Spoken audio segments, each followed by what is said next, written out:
Bismillahirrahmanirrahim. Assalamualaikum warahmatullahi wabarakatuh.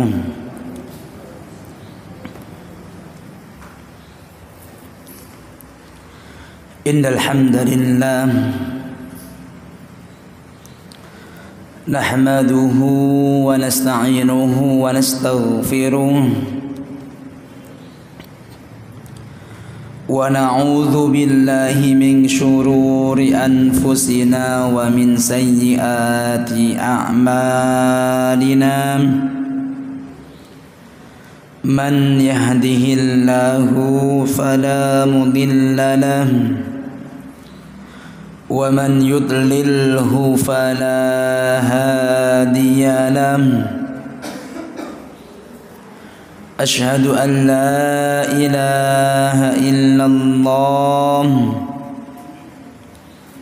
wahdahu la syarika lahu wa ashhadu anna Muhammadan abduhu wa rasuluhu la nabiyya wa la rasula ba'dahu. قال الله تعالى في كتابه الكريم أعوذ بالله من الشيطان الرجيم بسم الله الرحمن الرحيم يا أيها الذين آمنوا اتقوا الله حق تقاته ولا تموتن إلا وأنتم مسلمون يا أيها الذين آمنوا اتقوا الله وقولوا قولا سديدا يصلح لكم أعمالكم ويغفر لكم ذنوبكم ومن يطع الله ورسوله فقد فاز فوزا عظيما. أما بعد فإن أصدق الحديث كتاب الله وخير الهدى هدى محمد صلى الله عليه وسلم وشر الأمور محدثاتها فإن كل محدثة بدعة وكل بدعة ضلالة وكل ضلالة في النار. معاشر المسلمين ومعاشر المسلمات حاضرين والحاضرات أعزني الله وإياكم أجمعين. Alhamdulillah,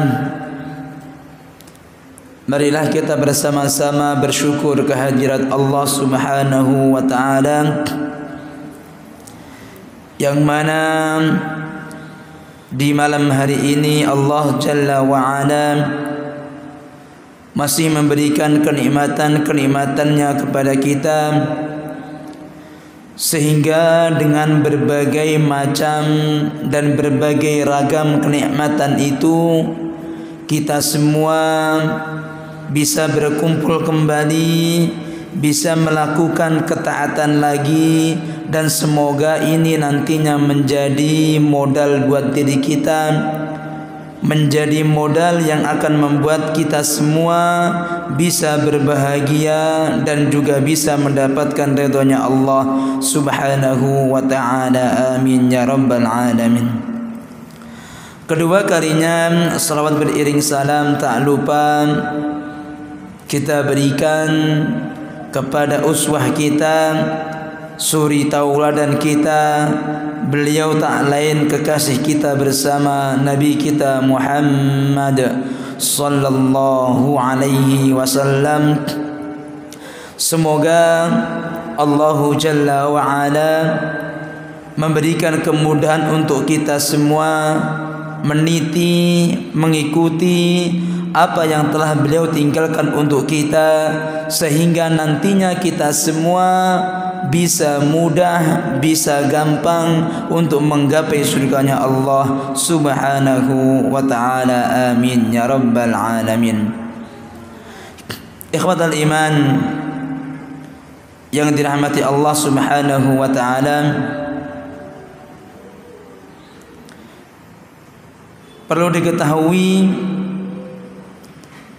bahwasanya Allah Subhanahu wa taala telah memberikan kenikmatan yang tidak terhitung, yang mana kenikmatan tersebut kita semua tidak bisa menghitung yang ada di dalam diri kita semua. Jadi kenikmatan yang telah Allah berikan kepada kita itu kenikmatan yang sangat banyak sekali, yang mana kalaulah kita mau menghitung nikmatnya, pastilah kita semua tidak bisa menghitung nikmatnya Allah Subhanahu wa taala.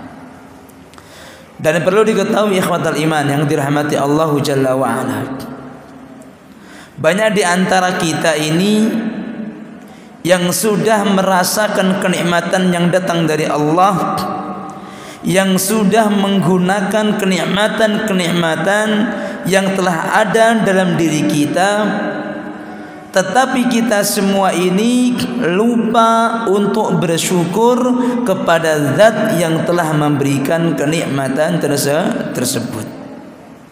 Jadi banyak di antara kita lupa dengan Zat yang telah memberikan kenikmatan tersebut, lupa bersyukur kepada Allah Subhanahu wa taala.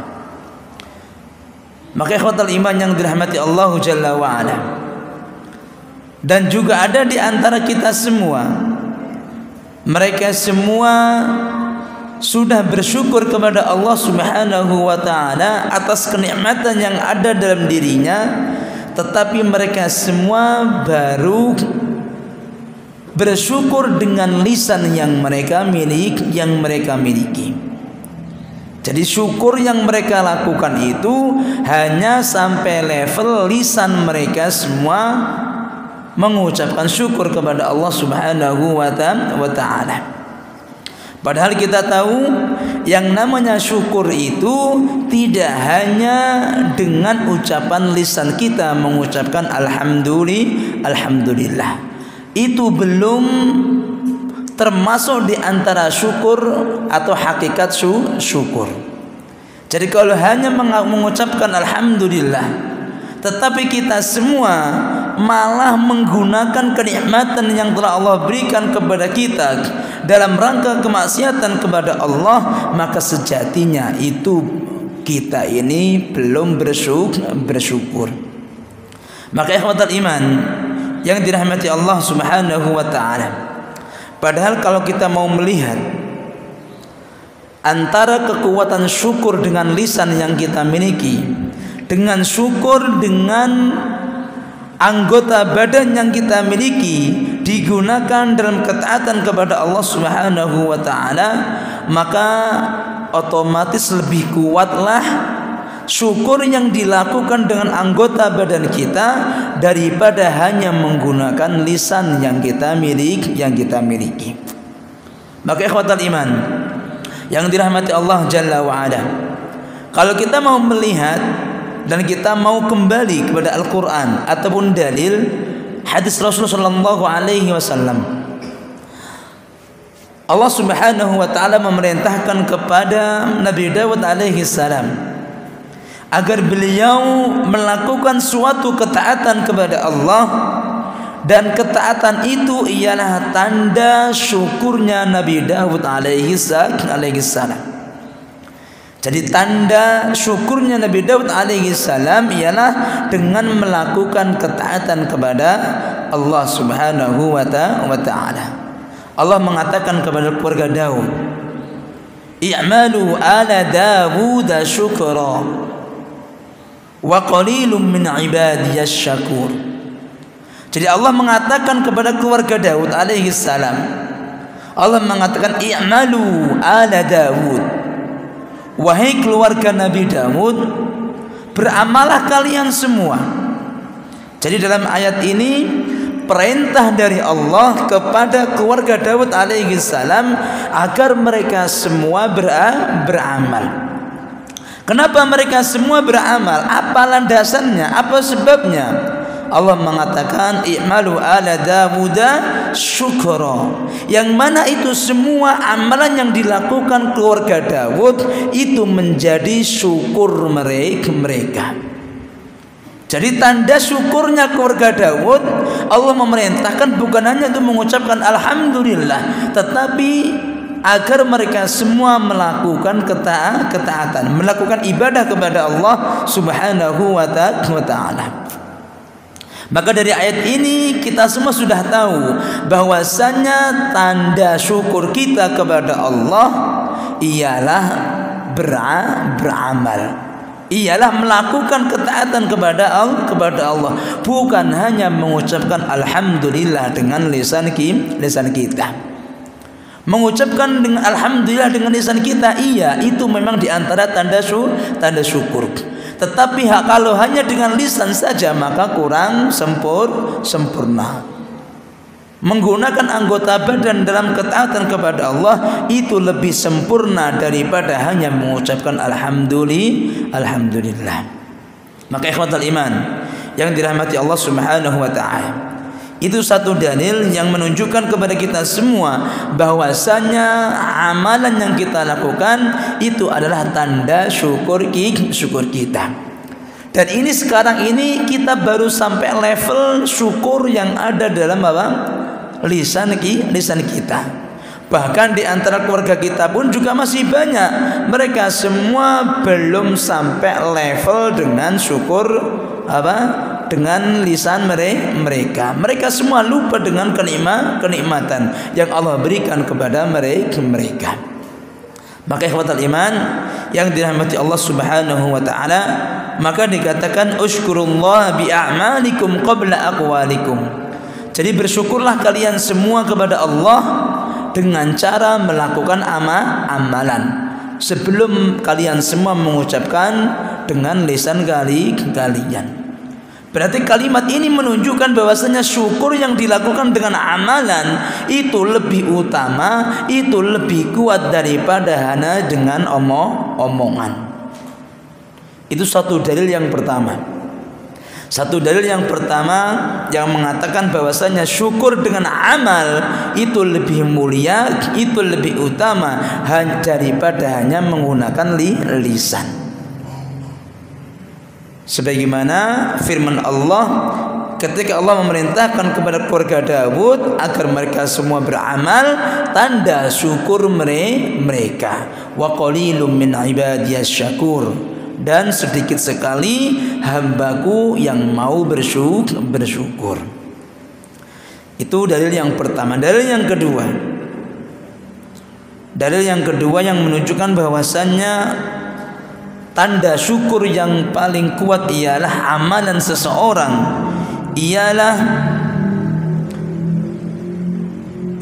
peristiwa ketika Rasulullah SAW ketika beliau dikasihani oleh istri beliau, Ibunda Aisyah radhiyallahu anha, dikarenakan Rasulullah SAW suatu hari beliau melakukan sholat dalam keadaan memar kakinya, bengkak kakinya.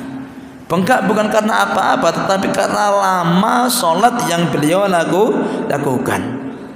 Ingkan Nabi sallallahu alaihi wasallam la yaqumu li yusalli hatta tarima qadamah aw saqahu. Jadi ketika Rasulullah SAW melakukan sholat berdiri, maka beliau sholat dalam keadaan kakinya memar. Fayuqalu lahu, maka dikatakan kepadanya, bukankah Allah telah mengampuni dosamu yang lalu, dosamu yang sebelum dan dosamu yang setelahnya? Dosa yang lalu dan yang akan datang semua sudah diampuni. Maka kenapa engkau harus capek-capek lagi, engkau letih-letih lagi dalam melakukan ketaatan kepada Allah? Maka setelah Rasul mendengar pertanyaan itu atau perkataan tersebut, maka Rasulullah SAW mengatakan, afala akunu abdan syakura, afala akunu abdan syakura. Masa enggak boleh saya menjadi orang hambanya Allah yang bersyukur kepada Allah Subhanahu wa ta'ala. Maka lagi dan lagi hadis ini memberitahukan kepada kita semua bahwasanya yang namanya syukur yang kita lakukan itu harus diimbangi dengan yang namanya syukur dengan amalan kita. Bukan hanya dengan lisan-lisan kita saja, tetapi lebih dari itu semua ialah syukurilah nikmat Allah dengan melakukan ketaatan kepada Allah Subhanahu wa ta'ala. Karena syukur dengan perbuatan itu lebih kuat daripada hanya syukur dengan lisan kita. Maka dari sini ikhwatal iman yang dirahmati Allah Subhanahu wa ta'ala, maka Ibnu Qayyim mengatakan dalam sebuah perkataannya, kanu yusammuna syukra al-hafid. Jadi Ibnu Qayyim mengatakan orang-orang dahulu mengatakan syukur itu dengan dua ungkapan. Jadi orang-orang dahulu mereka semua mengungkapkan syukur itu dua ungkapan. Yang pertama ialah al-hafidhu. Jadi syukur itu hafidh. Ibnu Qayyim mengatakan kenapa syukur itu hafidh? Li'annahu yahfadh an-ni'am al-mawjudah. Karena yang namanya syukur itu akan menjaga nikmat yang telah ada. Maka dinamakan syukur itu hafidh. Kalau bahasa Arab hafidh itu artinya penjaga. Maka syukur itu penjaga dari kenikmatan yang sudah ada. Ungkapan yang kedua, para salaf mengatakan bahwasanya al-jalib. Al-jalib itu ialah penarik. Jadi al-jalib itu penarik. Kenapa dikatakan penarik? Li'annahu yajlibun ni'amal mafqudah. Karena syukur itu akan menarik kenikmatan yang mafqudah, yang tidak ada. Sekarang tidak ada di diri kita, iya, tetapi dengan kita bersyukur kepada Allah Jalla wa'ala, bisa jadi nikmat tersebut yang belum ada di diri kita akan Allah adakan. Syukur yang kita ucapkan, syukur yang kita lakukan akan menarik kenikmatan yang belum ada di dalam diri kita. Maka di sini ikhwatal iman yang dirahmati Allah Subhanahu wa taala, ini dua ungkapan yang diberikan oleh ulama-ulama terdahulu. Bahwasanya syukur itu al-hafidh dan al-jalib, yang menjaga dan yang menarik, menjaga nikmat yang masih ada, yang berada dalam diri kita, dan menarik kenikmatan yang belum ada di dalam diri kita.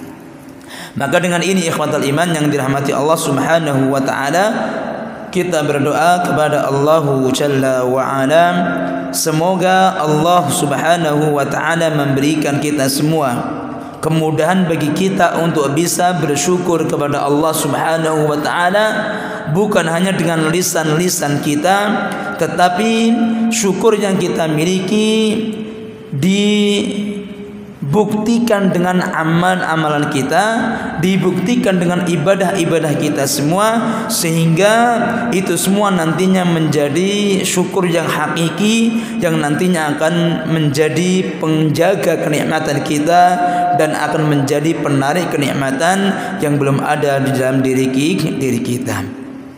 Ikhwatal iman yang dirahmati Allah Subhanahu wa taala, pada kesempatan malam hari ini kita akan membahas di antara beberapa dalil yang mana menunjukkan kepada kita semua tentang cintanya Nabi kita Muhammad sallallahu alaihi wasallam kepada kekasih beliau, kepada manusia termulia setelah nabinya, yaitu Abu Bakar radhiyallahu anhu.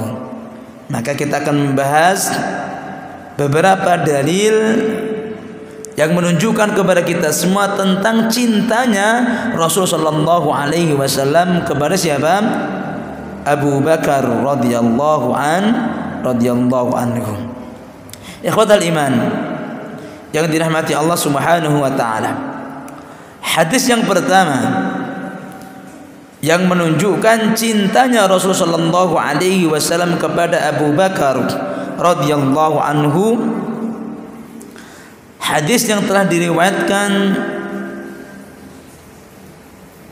dalam Sahih Muslim bahwasanya an Amr bin Al-As an Nabi sallallahu alaihi wasallam ba'athahu ala jayshin dzat as-salasil fa'ataituhu. Jadi suatu hari Nabi sallallahu alaihi wasallam mengutus tentara yang bersambung, fa'ataituhu, dan saya mendatangi Rasul sallallahu alaihi wasallam. Jadi ketika Rasul sallallahu alaihi wasallam masih mengirim pasukannya, maka datanglah Amr bin Al-As radhiyallahu anhu. Beliau mengatakan, "Faqultu ayyun nasi ahabbu ilaik?" Wahai Rasul, siapakah manusia yang paling engkau cintai?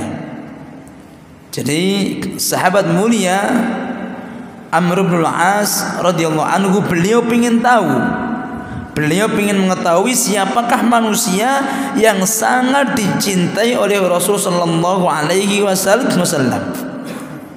Maka beliau bertanya kepada Rasul sallallahu alaihi wasallam, maka ayyun nasi ahabbu ilayya, siapakah manusia yang paling engkau cintai?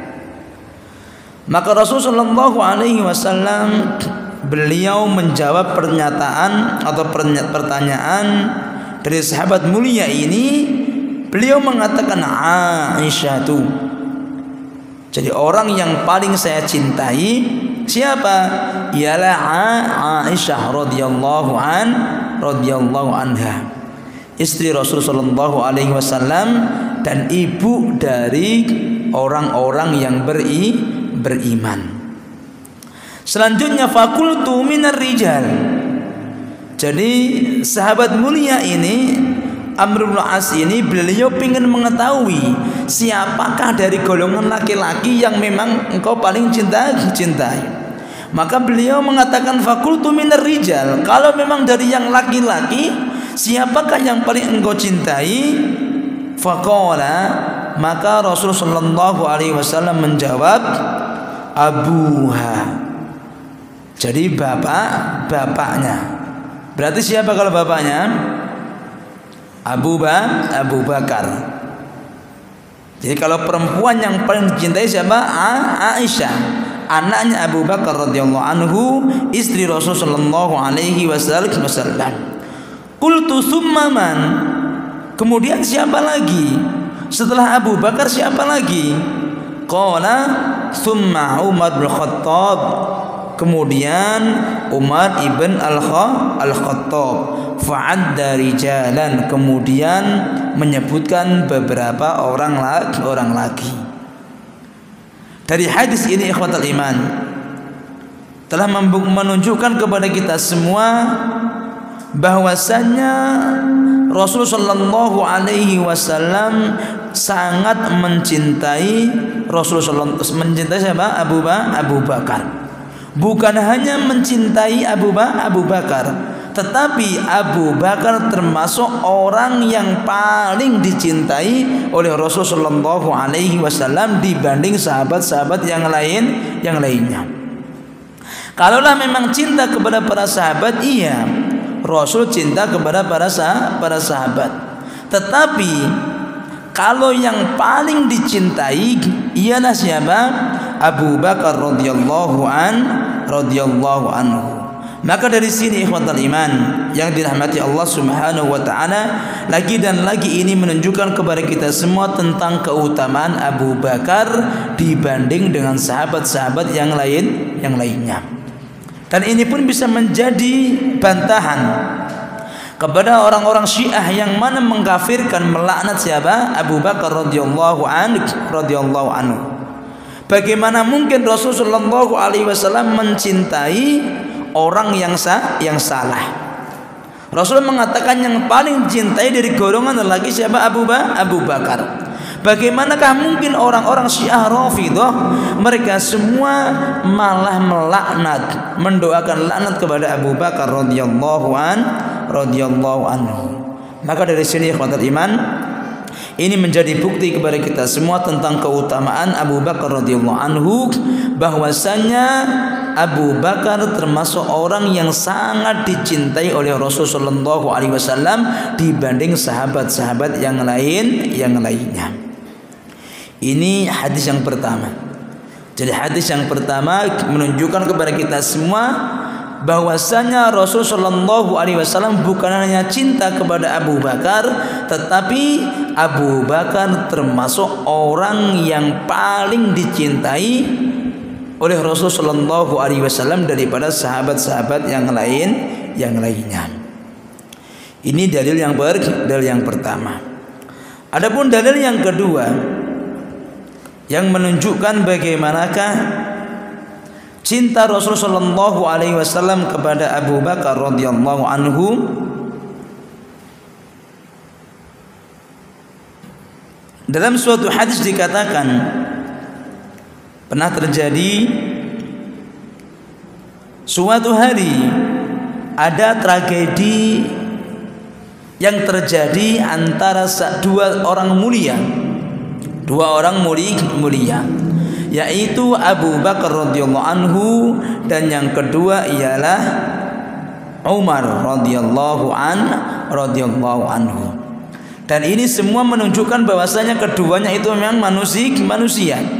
Manusia itu ada salah wajar, karena mereka semua tidaklah maksum. Yang maksum itu ialah nabi-nabinya Allah Subhanahu wa ta'ala. Kalau bukan nabi maka dia tidaklah maksum. Maka wajar para sahabat pun mereka semua kalau salah wajar. Itu manusia. Ini menunjukkan sisi kemanusiaan siapa? Para sahabat. Suatu hari pernah terjadi pertikaian kecil antara Abu Bakar dan juga siapa? Umar radhiyallahu anhu. Pernah Abu Bakar anhu ketika bertikai itu, maka Abu Bakar anhu beliau mengatakan suatu perkataan yang mana membuat Umar radhiyallahu anhu beliau merasa sakit hati. Jadi perkataan yang dikatakan oleh siapa?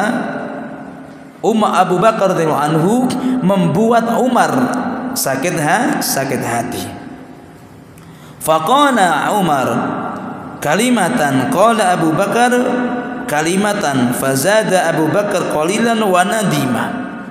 Jadi awal mulanya itu Abu Bakar Umar ngomong, Abu Bakar ngomong. Tetapi ketika Abu Bakar membalas omongan Umar, beliau ketika membalas itu dengan balasan yang mana membuat hati Umar radhiyallahu anhu beliau tidak nyaman, enggak terima dengan balasan yang dikatakan Abu Bakar radhiyallahu anhu. Maka seketika itu wanadima, Abu Bakar langsung ketika melihat sosok Umar tadi merasa sakit hatinya, maka langsung otomatis segera minta maaf, menyesal. Itulah ciri orang baik. Orang salah langsung mengaku salah, bukan malah tidak mengaku salah. Wanadima, dan langsung menyesal dengan perkataan tadi.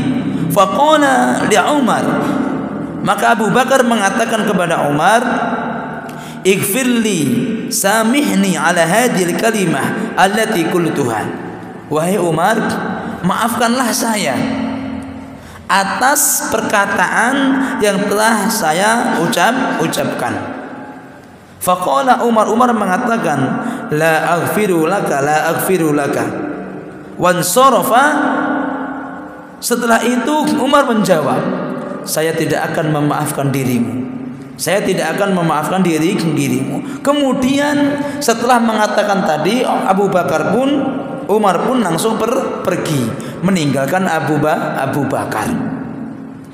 Setelah melihat kejadian tersebut, padahal kita juga tidak tahu, tidak disebutkan perkataan apakah yang mana membuat hati Umar radhiyallahu anhu dalam keadaan sakit. Kita nggak tahu perkataan apa. Selanjutnya, setelah Umar pergi kembali ke rumahnya, maka Abu Bakar radhiyallahu anhu beliau segera berlari bergegas menuju Rasulullah sallallahu alaihi wasallam. Bahkan dikatakan yang meriwayatkan hadis ini diantaranya Abu Darda mengatakan, kuntu jalisan indan Nabi id aqbala Abu Bakrin akhidan bi tarfi thawbihi hatta abda an rukbatihi. Jadi Abu Darda mengatakan, dulu itu saya duduk di sampingnya Rasul. Tahu-tahu pas waktu itu ada Abu Bakar datang dalam keadaan mengangkat ujung bajunya. Kalau bahasa kita menyincing bajunya. Sampai mengatakan Abu Darda mengatakan hampir-hampir kelihatan hatta abda an rukbatai, sehingga memperlihatkan apa? Lututnya seakan-akan. Kenapa? Pingin lari cepat. Enggak nyaman dengan kejadian tadi. Beliau gelisah sekali. Seorang siapa tadi? Abu Bakar. Ketika mendapatkan bahwasanya Umar tidak mau memaafkannya, maka segera berlari meminta bantuan Rasulullah SAW agar bisa menyelesaikan masalahnya. Jadi memang Abu Bakar itu pergi ke Rasulullah agar apa? Agar Rasulullah menjadi perantara untuk bisa mendamaikan perkara tersebut. Biar Umar memaafkan apa yang telah beliau lakukan. Inilah yang dilakukan siapa?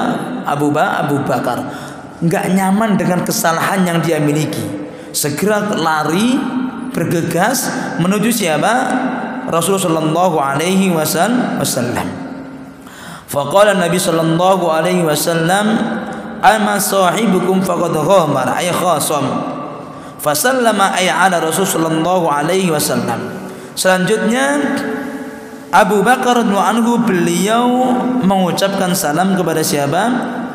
Rasul sallallahu alaihi wasallam. Selanjutnya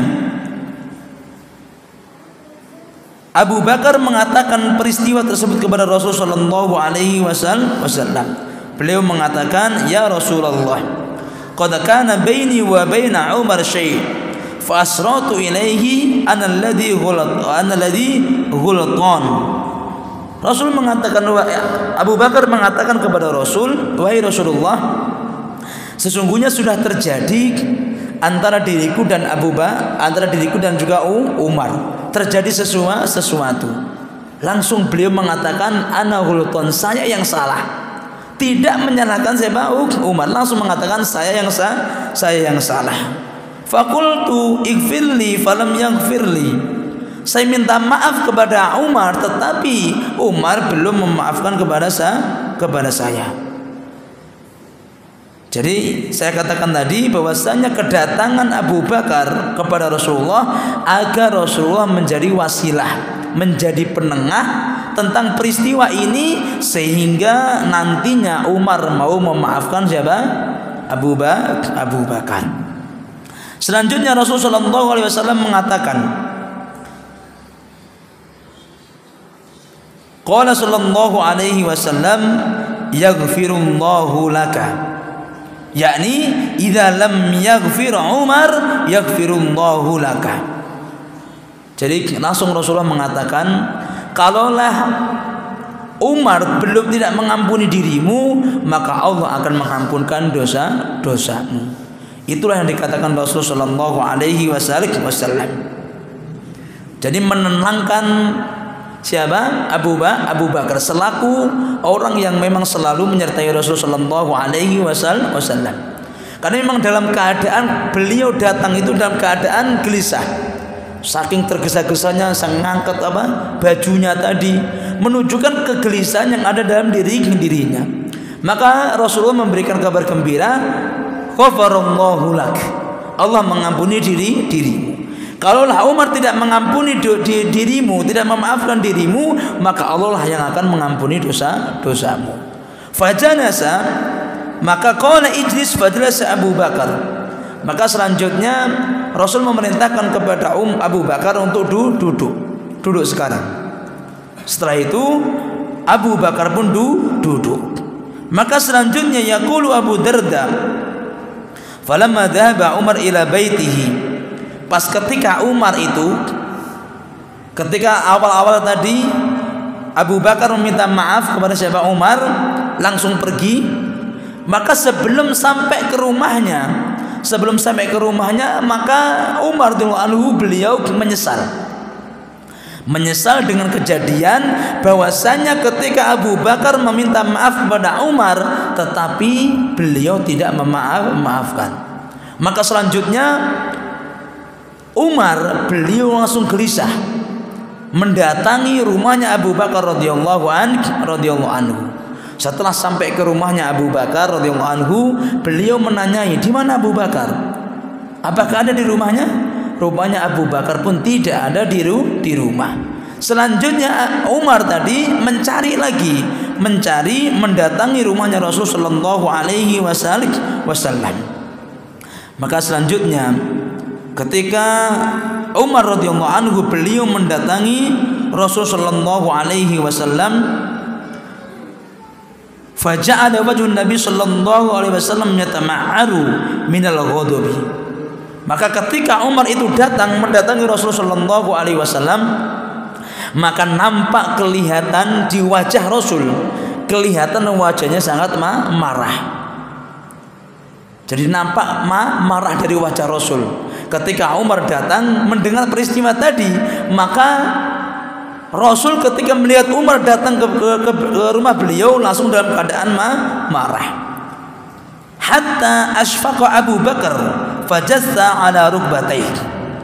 Jadi sehingga Abu Bakar itu merasa kasihan, seakan-akan ini gara-gara saya. Rasulullah marah dengan muka yang merah tadi, ini gara-gara saya. Kenapa? Karena kedudukan yang sangat tinggi di sisinya Rasulullah sallallahu alaihi wasallam, sehingga beliau mengatakan, tertunduk di depan siapa? Di depannya Rasulullah sallallahu alaihi wasallam, mengatakan bahwasanya saya itu yang salah. Ya Rasulullah, wallahi ana kuntu adlamu marratain. Ya Rasulullah, demi Allah, sesungguhnya saya itulah yang berbuat zalim kepada Umar 2 kali.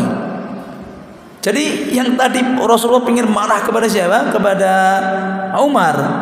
Tetapi Abu Bakar tahu ini memang salah saya yang berbuat zalim kepada Umar. Tetapi Rasulullah enggak melihat Abu Bakar. Ketika Abu Bakar mengatakan saya yang berbuat zalim, saya yang salah, enggak digubris. Intinya Rasul ingin marah siapa? Kepada Umar. Faqala Nabi sallallahu alaihi wasallam. Maka selanjutnya Nabi sallallahu alaihi wasallam mengatakan kepada Umar, "Innallaha ba'atsani ilaikum faqultum kadzabta." Sesungguhnya Allah telah mengutusku kepada kalian, akan tetapi kalian semua telah mengatakan kadzabta, engkau telah dusta. Karena kita tahu awal-awal mulanya ketika datangnya Rasulullah SAW diangkat menjadi nabi di umur 40 tahunnya, maka kebanyakan manusia pada zaman itu mereka semua mengatakan bahwasanya Rasul kadzab, seorang pendusta. Langsung Rasul mengatakan waqala Abu Bakar shadaqa. Tetapi Abu Bakar tidak mengatakan kadzabta, tetapi dia malah membenarkan tentang apa? Kenabian saya. Wa wasani bi nafsihi wa malihi. Dan Abu Bakar termasuk orang yang telah memberikan apa? Membantu saya dengan harta dan juga dirinya. Bahkan sebagaimana telah kita katakan, tidak ada harta yang semanfaat, tidak ada harta yang paling bermanfaat kecuali hartanya siapa? Abu Bakar radhiyallahu anhu. Itu adalah sabda Rasulullah sallallahu alaihi wasallam. Sakingnya Rasulullah SAW, saking Abu Bakar itu sering membantu Rasul sallallahu alaihi wasallam, sehingga beliau mengatakan tidak ada harta yang paling bermanfaat kecuali hartanya Abu Bakar radhiyallahu anhu. Karena kita tahu bahwasanya Abu Bakar ketika memberikan nafkahnya, memberikan infaknya ketika hari susah itu, beliau tidak meninggalkan sesuatu kepada keluarganya kecuali Allah dan juga Rasulnya. Maka setelah itu, fahal antum tariku li sahibi, apakah kalian semua tidak bisa membiarkan sahabat saya? Maksudnya, kalaulah memang sahabat saya ini berbuat salah, tolong biarkan saja, tolong jangan sakiti, jangan membuat sahabat yang Abu Bakar ini sakit hati, jangan buat susah dia. Itulah yang diinginkan Rasul sallallahu alaihi wasallam. Bahkan Rasul itu mengatakan itu dua kali. Jangan, apakah kalian semua tidak bisa membiarkan sahabatku ini itu dilakukan dua kali? Menunjukkan kalaulah memang Abu Bakar itu salah, ya biarkan saja, jangan diambil hati. Itulah yang diinginkan Rasul sallallahu alaihi wasallam. Fama udiya ba'daha, maka setelah itu Abu Bakar tidak pernah disakiti oleh sahabat-sahabat yang lainnya. Bahkan qala al-Hafidz fil Fath wa fil hadisi min al-fawaid fadlu Abi Bakar ala jami'is sahabah. Ini semua lagi menunjukkan keutamaan Abu Bakar. Sehingga walaupun memang awalnya yang salah siapa? Abu Bakar radhiyallahu anhu, tetapi gara-gara Abu Bakar merasa sedih, merasa tidak nyaman, maka membuat Rasul sallallahu alaihi wasallam menjadi marah. Maka marahnya Rasul sallallahu alaihi wasallam ini menunjukkan bahwasanya Rasul memang sangat cinta kepada siapa? Abu Bakar radhiyallahu anhu. Tetapi banyak pelajaran yang kita bisa ambil dari peristiwa tersebut. Ya, banyak pelajaran yang sangat berharga dari peristiwa antara pertikaian kecil yang terjadi antara Abu Bakar dan juga Umar. Di antaranya tadi bahwasanya tidak malunya seorang Abu Bakar untuk apa? Mengakui kesalahannya, enggak malu. Jadi kalau salah ya salah gitu. Jangan apa? Wah, saya kan orang yang dicintai Rasulullah, maka dengan gampangnya dia ingin mencari kebenaran. Tidak. Tetap beliau langsung mengatakan saya yang telah berbuat zalim. Itu yang dilakukan siapa? Abu Bakar radhiyallahu anhu. Pelajaran pertama. Pelajaran kedua ialah bahwasanya Abu Bakar radhiyallahu anhu atau kita selaku orang yang bersalah, maka segeralah meminta maaf. Dan ini penting sekali. Meminta maaf ini penting sekali. Kenapa? Karena urusan kita dengan saudara kita itu tidak akan selesai ketika nanti kita di dunia. Dengan kita meninggal dunia itu bukan berarti urusan kita selesai. Urusan itu akan selalu ada sebelum saudara kita memaafkan diri kita. Maka ini bahaya. Jangan cari masalah dengan saudara kita. Jangan cari masalah dengan manusia. Karena urusan itu tidak akan selesai walaupun bagaimanapun kita keadaannya. Apakah kita menjadi misalkan dulunya orang yang enggak jelas, sekarang jadi orang yang jelas, tetap itu masih ada kaitannya kalau hubungannya dengan manusia. Bahkan dikatakan Rasulullah SAW menjelaskan orang yang mati syahid pun mereka semua akan terhalang untuk memasuki surga dengan hutang yang mereka miliki. Itu mereka semua orang yang sudah jelas mendapatkan surga. Tetapi hutang yang mereka miliki dengan saudaranya menghalangi orang tersebut untuk masuk surga. Maka hati-hati. kalau memang kita salah segera minta maaf. Kalaulah memang misalkan pahit-pahitnya orang itu belum memaafkan kita, tetapi kita sudah berusaha keras untuk meminta maaf, ini menjadi hujjah buat kita ketika kita semua ditanya oleh Allah Subhanahu wa ta'ala. Intinya sudah berusaha meminta maaf. Tapi kalau belum meminta maaf, maka ini menjadi masalah buat diri kita semua. Karena ini semua tidak akan selesai sampai orang tersebut meminta maaf, memberikan maafnya kepada diri kita. Maka di sini ikhwatul iman yang dirahmati Allah SWT, pelajaran yang ketiga ialah bahwasanya keutamaan Abu Bakar radhiyallahu anhu di sisinya Rasulullah sallallahu alaihi wasallam, sehingga orang yang menyakiti Abu Bakar radhiyallahu anhu membuat marah Rasul sallallahu alaihi wasallam. Dan ini semua menunjukkan bahwasannya cintanya Rasul sallallahu alaihi wasallam kepada Abu Bakar radhiyallahu anhu. Maka ikhwatul iman yang dirahmati Allah Subhanahu wa taala, kita akan lanjutkan kajian kita setelah kumandang adzan. Kepada yang bertugas, waktu dan tempat kami persilahkan.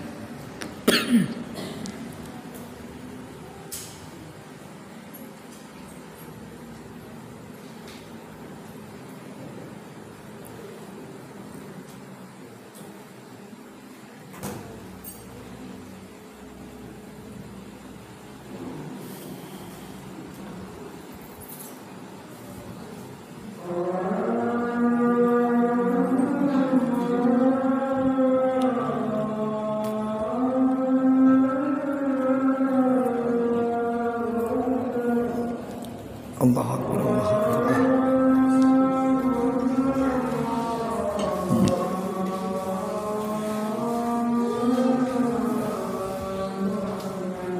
Allahu Akbar, Allahu Akbar.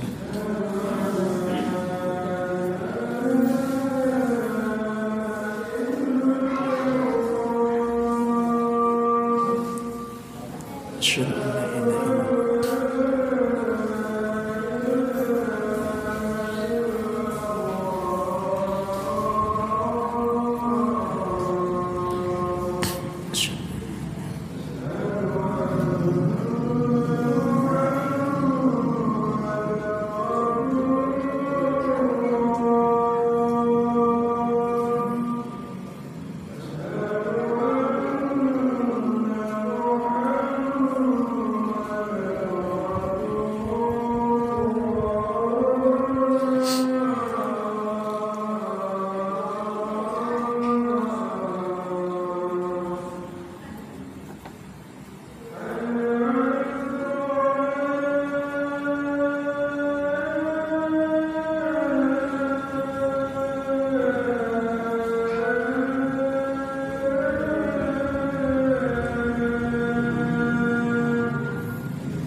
Dalil yang selanjutnya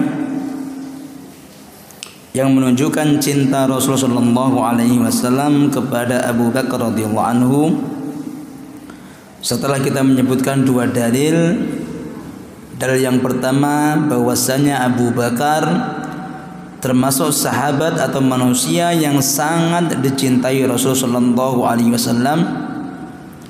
Adapun dalil yang kedua ialah bagaimanakah marahnya Rasulullah sallallahu alaihi wasallam ketika ada yang membuat tidak nyaman Abu Bakar radhiyallahu anhu.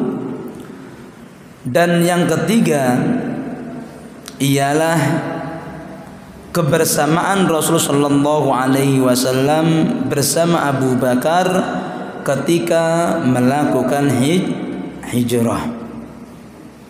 Jadi ketika Rasulullah sallallahu alaihi wasallam melakukan hijrah, maka ini menjadi bukti bahwasanya Rasulullah sallallahu alaihi wasallam memang sangat cinta kepada Abu Bakar radhiyallahu anhu.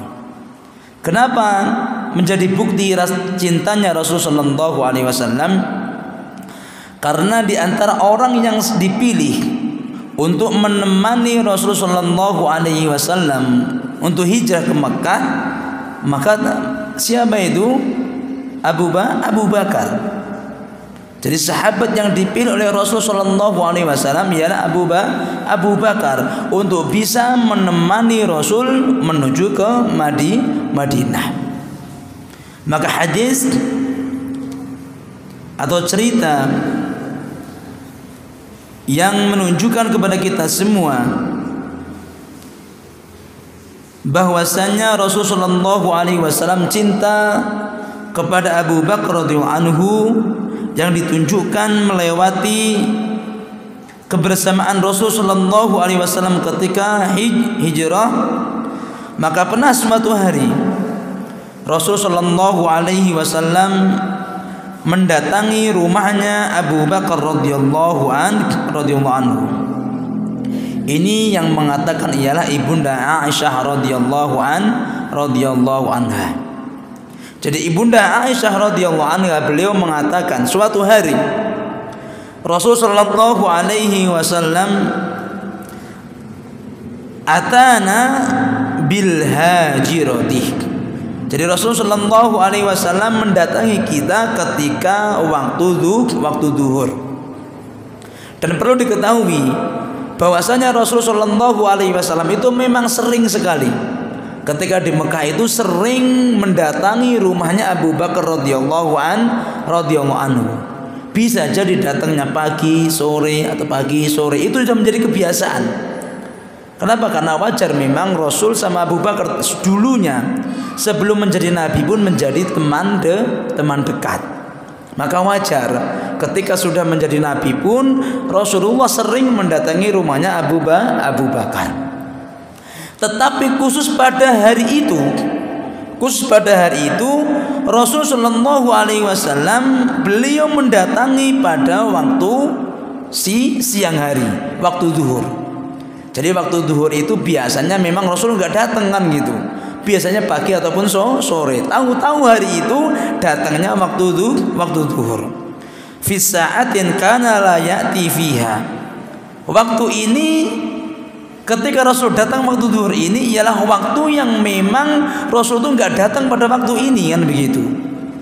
Selanjutnya beliau mengatakan qalat falamma ra'ahu Abu Bakar. Ketika Abu Bakar melihat Rasulullah sallallahu alaihi wasallam datang, qala ma ja'a Rasulullah sallallahu alaihi wasallam hadhihi sa'ah illa li amrin hadas. Jadi tidaklah Rasulullah sallallahu alaihi wasallam datang di waktu ini kecuali memang ada suatu kejadian atau suatu perkara baru. Kenapa? Karena memang seakan-akan ini bukan waktunya Rasulullah datang. Kok Rasulullah datang berarti menunjukkan ada sesuatu yang baru yang sudah terjadi. Selanjutnya qalat falamma dakhala, setelah Rasulullah SAW memasuki rumahnya Abu Bakar, yang tadinya Abu Bakar itu lagi duduk di ranjangnya, lagi duduk. Selanjutnya ta'akhkhara lahu Abu Bakar an saririh.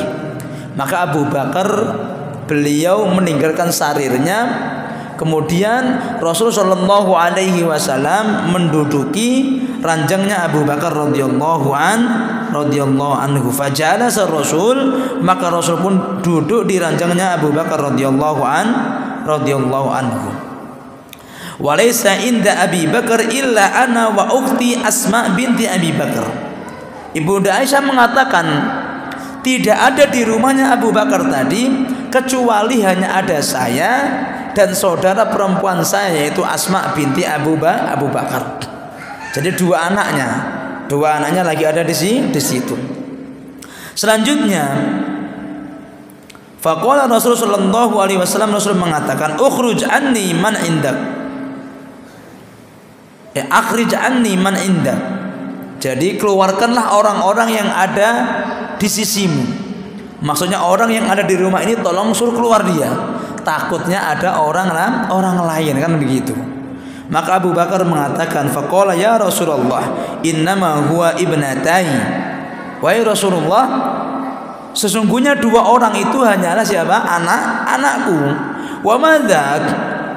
Fadzaka abi wa ummi. Faqala innallaha qad adzina li fil khuruj wal hijrah. Maka selanjutnya ada kejadian apa wahai Rasulullah? Maka Rasulullah mengatakan, sesungguhnya Allah telah memberikan izin kepadaku untuk keluar dan melakukan hijrah. Qalat faqala Abu Bakar, as-suhbah ya Rasulullah, as-suhbah ya Rasulullah. Wahai Rasulullah, apakah ini menjadi bukti bahwasanya saya akan menemani dirimu? Apakah saya mungkin untuk menemani dirimu? Dan memang Abu Bakar radhiyallahu anhu, beliau itu mempersiapkan sesuatu, dikatakan mempersiapkan dua onta. Mempersiapkan dua onta, yang mana dua onta ini yang nantinya untuk ditunggangi atau dinaiki oleh Rasul dan juga siapa? Umar, untuk hijrah kembali ke Madinah. Maka selanjutnya, as-suhbah ya Rasulullah, sangat bahagia sekali. Bahagia sekali, kenapa? Karena seakan-akan Rasulullah itu memberikan tawaran kepada siapa? Abu Bakar, saya sekarang itu sudah diberikan izin untuk hijrah. Ayo kita hijrah bareng, kan seakan-akan begitu. Maka selanjutnya Ibunda Aisyah mengatakan, qalat fa wallahi ma sya'artu qattun qabla dzalika al-yaum anna ahadan yabki min al-farah. Saya belum pernah melihat seseorang yang menangis karena rasa bahagia yang dia miliki, hatta ra'aitu Abu Bakar yabki yauma idin, kecuali setelah saya melihat Abu Bakar radhiyallahu anhu, beliau menangis karena diajak bisa bersama Rasulullah sallallahu alaihi wasallam menuju apa? Madinah. Tsumma qala ya Nabi Allah, inna hataini rahinataini qad kuntu a'dadtuhuma lihada. Wahai Rasulullah, sesungguhnya dua kendaraan ini memang sudah saya siapkan untuk hari ini. Memang saya sudah menyiapkan dua kendaraan yang mana kalau memang sudah diberikan izin untuk hijrah, maka kedua kendaraan ini menjadi tunggangan kita.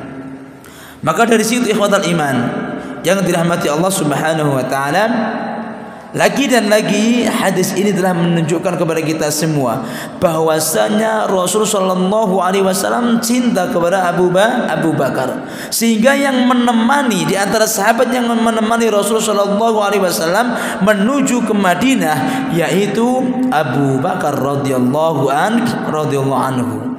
Dan juga ini menunjukkan kepada kita semua bahwasanya cintanya Abu Bakar radhiyallahu anhu kepada Rasulullah sallallahu alaihi wasallam. Kenapa ini menjadi bukti cintanya Abu Bakar kepada Rasulullah? Karena kita tahu bahwasanya orang yang hijrah menuju Madinah, mereka semua itu tidak senang-senang.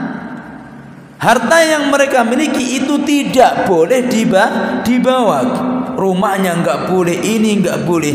istri-istri yang mereka semua masih dalam keadaan kafir, anaknya yang misalkan musyrik, mereka semua tidak bisa dibawa. Berarti bahasanya kalau kasarannya mereka semua sudah ingin hijrah, mereka semua siap meninggalkan harta mereka semua.